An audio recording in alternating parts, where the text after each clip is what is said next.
आणि आता दिवसभराच्या इतर सर्व महत्त्वाच्या बातम्यांचा आढावा घेऊया वेगवान।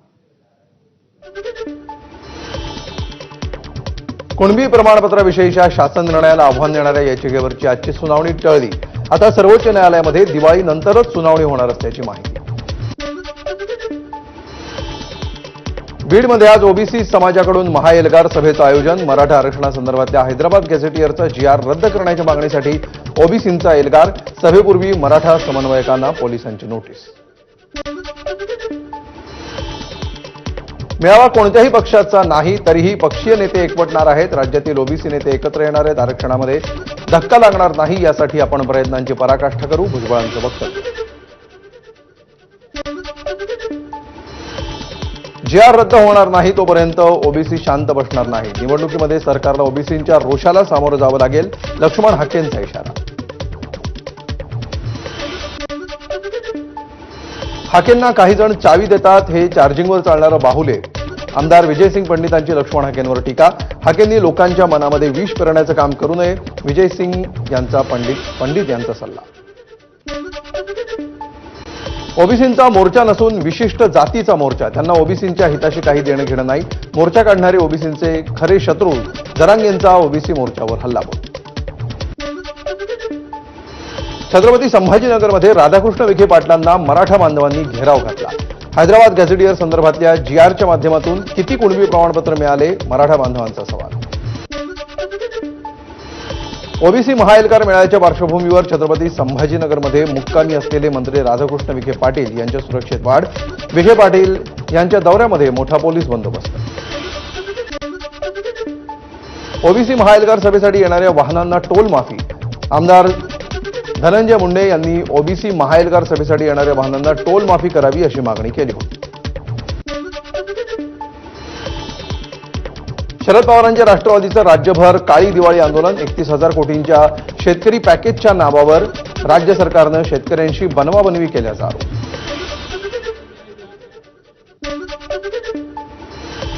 भंडाऱ्यामध्ये शरद पवारांच्या राष्ट्रवादीचं काळी दिवाळी आंदोलन। माजी आमदार चरण वाघमारे यांच्या नेतृत्वामध्ये भंडाऱ्याच्या त्रिमूर्ती चौकामध्ये राज्य सरकारचा निषेध।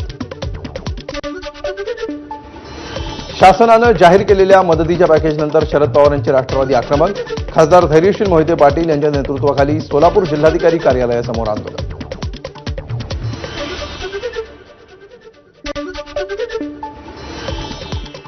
आणि यानंतर एक मोठी अपडेट येते आहे। सोन्याच्या दरामध्ये 24 तासात 3,600 रुपयांची वाढ झाली आहे। सोन्याचा तोळ्याचा दर आता 1,31,300 रुपयांवर पोहोचलाय। जीएसटीसह सोन्याचा प्रतितोळा दर आता 1,35,000 रुपयांवर आहे, तर चांदी प्रति किलो 1,78,000 आहे। जीएसटीसह 1,81,000 रुपये असा चांदीचा दर आहे। 2 दिवसामध्ये चांदीच्या दरामध्ये 6,000 रुपयांची घसरण झाली आहे।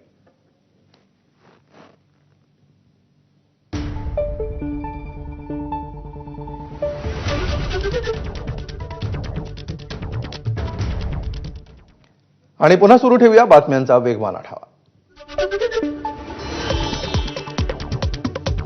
अतिवृष्टीग्रस्तांच्या मदतीमध्ये राजकारण आणू इच्छित नाही, शरद पवारांचं वक्तव्य। तर सढळ हातानं मदतीची सरकारची तयारी दिसत नाही, शरद पवारांची टीका।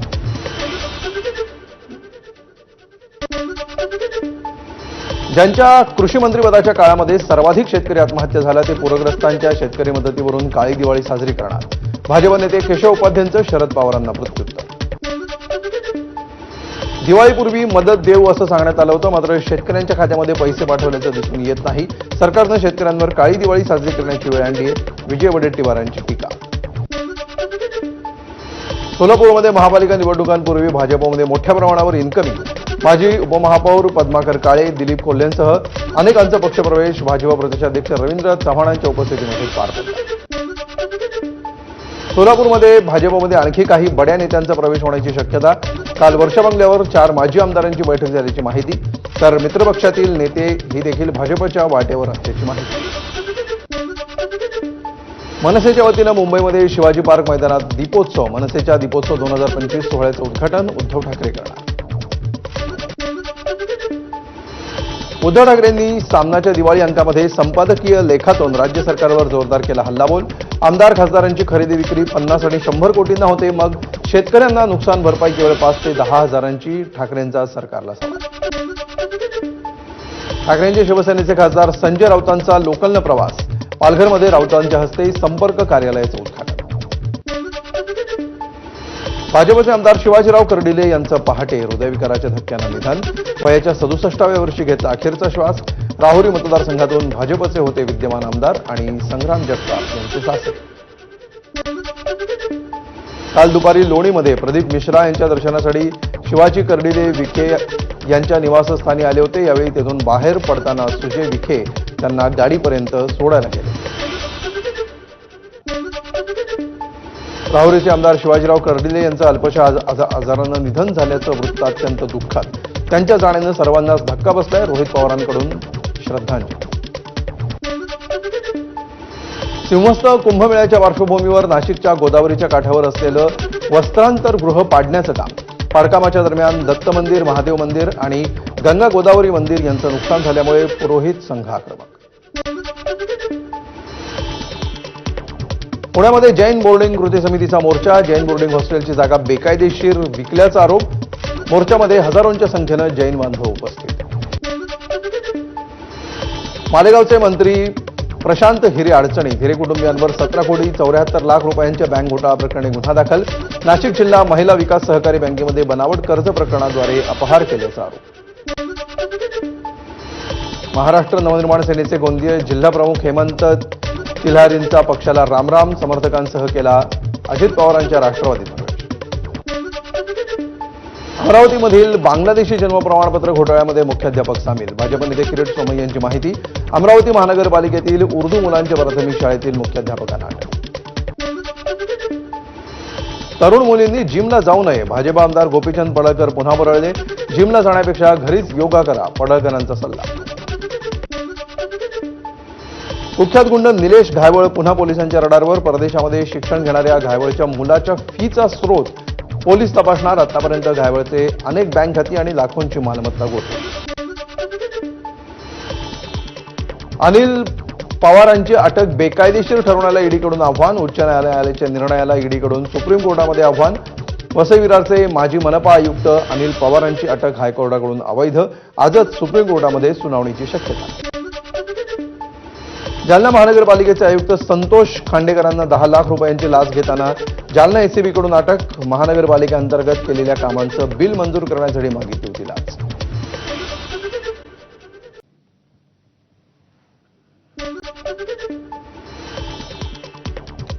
महसूल मंत्री चंद्रशेखर बावनकुळे यांची महसूल अधिकाऱ्यांना दिवाळी भेट. राज्यातील 22 उपजिल्हाधिकाऱ्यांना अतिरिक्त जिल्हाधिकारी पदावर बढती. महसूलच्या 23 अतिरिक्त जिल्हाधिकाऱ्यांना निवड श्रेणी म्हणून बढती. राज्यातील 23 अधिकाऱ्यांचा आयएएस होण्याचा मार्ग मोकळा. आज दिवाळीचा पहिला दिवस. वसुबारस. कोल्हापूरमध्ये नागरिकांकडून गोमातेची विधिवत पूजा. कोल्हापुरातील गोरक्षक संताजी बाबा घोरपडे यांनी वसुबारस निमित्तानं गायींचा गोठा फुलांनी सजवला. आजपासून वसुबारसनं दिवाळीला सुरुवात. शेतकरी वर्गाकडून गाय आणि वासरांची मनोभावे पूजा करून त्यांना बाजरीच्या भाकरीचा नैवेद्य खाऊ घातला. गाय आणि वासराला ओवाळून वसुबारसची सुरुवात. आज बाजरीचं महत्त्व असून बाजरीच्या पिठाचे दिवे करून त्या दिव्यानं गाय आणि वासराचा औक्षण. जळगावमध्ये आज वसुबारस सणाचा उत्साह. पांझरापोळमधील गोशाळेमध्ये गोपूजनासाठी सकाळपासून मोठी गर्दी. रायगडमधील बाजारपेठांमध्ये पारंपरिक प्लास्टिक किंवा कागदी कंदिलांऐवजी कापडी कंदिलांचा ट्रेंड. पर्यावरणपूरक आणि टिकाऊ अशा या कापडी कंदिलांना नागरिकांचा मोठा प्रतिसाद. पुण्यामध्ये अन्न आणि औषध प्रशासनाच्या कारवाईमध्ये सुमारे 2 कोटींचा भेसळयुक्त साठा जप्त. कारवाई दरम्यान भेसळयुक्त खवा, गाईचं तूप, खाद्यतेल, दूध, पनीर, बटर, भगर जप्त. मोहिमेमध्ये 353 अन्न आस्थापनांची तपासणी.